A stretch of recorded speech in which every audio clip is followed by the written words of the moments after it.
Johnny Depp had arrived at the Jimmy Kimmel live studio earlier than expected, dressed in his signature layered ensemble of worn boots, silver rings, and a loosely tied scarf that trailed behind his tattered black vest. Energy was electric. Yet guarded, as if he'd braced himself for a media war, he didn't ask to fight. The studio buzzed with nervous excitement. For weeks, whispers swirled about Johnny's upcoming appearance, especially after his recent courtroom drama and internet resurgence. Kimmel's team had teased it as the interview everyone's been waiting for. The producers smelled ratings gold, but what they didn't anticipate was how quickly that gold would melt into wildfire. As Johnny took his seat across from Kimmel, the applause from the studio audience was thunderous, and for a moment, both men shared a smile, polished, rehearsed, but already cracking at the corners. The first few questions were harmless, poking fun at Johnny's pirate persona and his guitar collection. But the moment Kimmel shifted gears into the more controversial territory of the legal battles, the air thickened. Ow. So Jimmy, began, voice half laughing, half lunging, "Did you ever think you'd be more famous for courtrooms than for films?" The audience laughed uncomfortably, but Johnny didn't. His smile faded into a cold stare. "Is that what this is?" asked, his voice low and restrained. "I thought we were here to talk about work, not to rehash garbage that's been recycled to death." Kimmel chuckled, raising his hands defensively. "Hey man, I'm just asking what the people are wondering." Johnny leaned forward, eyes narrowing. "No, you're asking what the tabloids feed people? There's a difference." That line drew a smattering of applause, but Kimmel pressed on, unfazed. "Come on, Johnny, don't be so dramatic. You're an actor. You've got thick skin, right?" "That did it?" Johnny shifted in his seat, visibly agitated, his hand gripping the armrest as if holding himself back. "Thick skin doesn't mean I have to sit here and be your punching bag for ratings." Kimmel tried to diffuse the tension with a joke, but the damage was done. "Look," he said, "I'm not your enemy here. You've had a wild ride. We're just trying to make sense of it." Johnny scoffed. "Make sense of it? To who? Your late-night crowd who only tunes in for a laugh? In a headline, you're not interested in truth? You're interested in virality?" The audience, sensing the shift, had fallen quiet. What was supposed to be a light-hearted reunion interview had become a battlefield of ego, reputation, and restraint. Kimmel, usually cool and calculated, leaned forward with a smirk that barely concealed irritation. "Want to talk about your life? Maybe don't live such a messy one?" And the words hung in the air like poison, and Johnny's reaction was immediate. He stood up slowly, almost theatrically, and said into his lapel mic, "That's it. We're done here."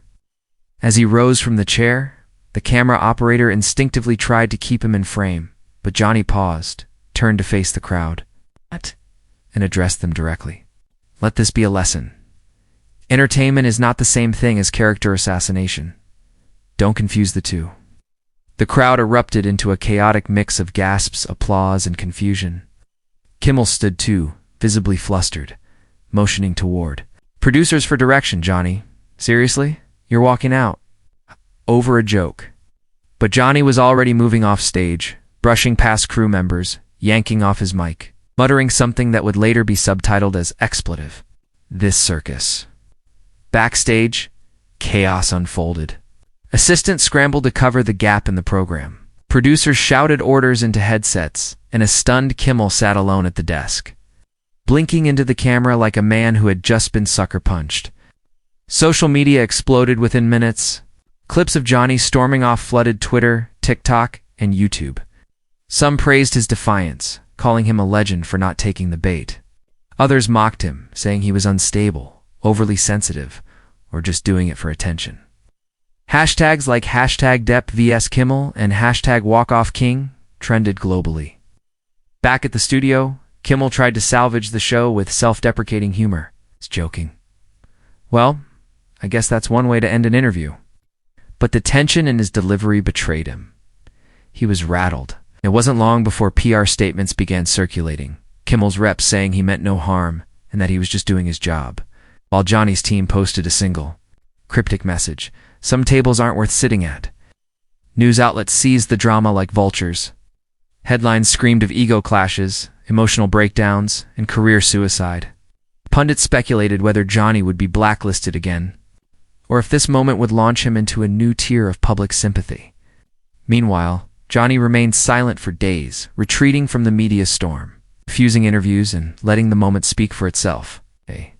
Then, suddenly, a video surfaced, shaky phone footage from an audience member who had captured the confrontation. In its entirety, the angle, unedited and raw, showed not a meltdown, but a man standing his ground. It went viral for a second time, now framed as the moment Johnny Depp took back his narrative. Celebrities chimed in, some defending Kimmel, others standing firmly with Depp. Talk show dynamics were dissected on podcasts, think pieces, and cable news. The clash became symbolic of a broader cultural debate about respect, redemption, and the fine line between humor and humiliation. In the weeks that followed, ratings for Kimmel's show dipped slightly.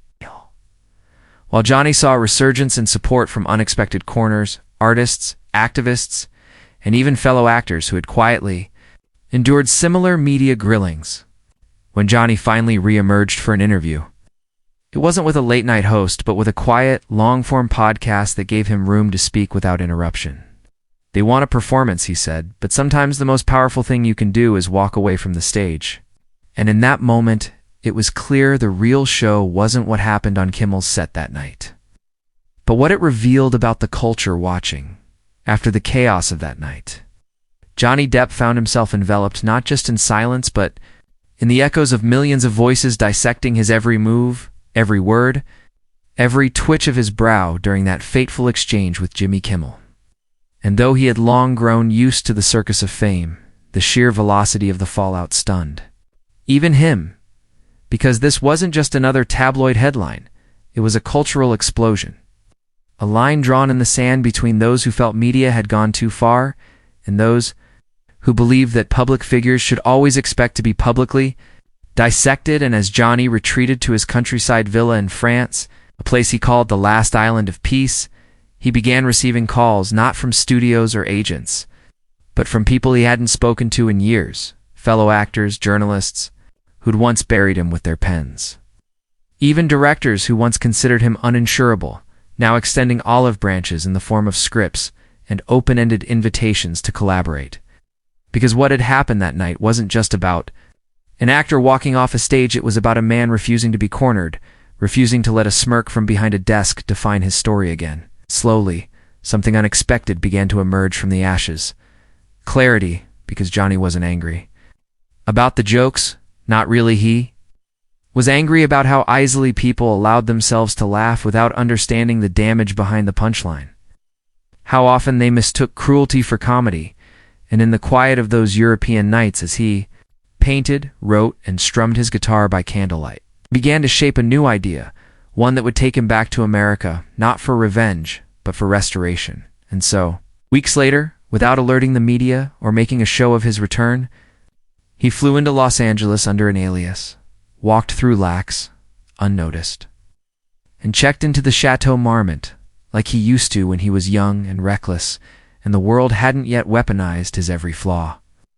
And there, in a hotel suite filled with old jazz records, typewriters, and the smell of pipe tobacco, he sat down with a director he respected deeply, not for their box office numbers, but for their humanity, and together they began planning a short film based on that night.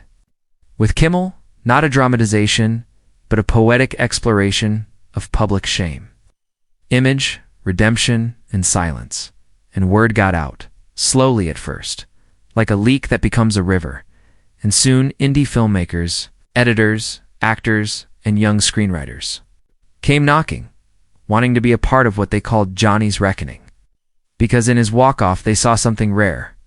Courage without self-pity, rage without destruction, and as production began, Jimmy Kimmel himself found that his team was urging him to publicly address the moment once more, to extend an apology, or at least a clarification.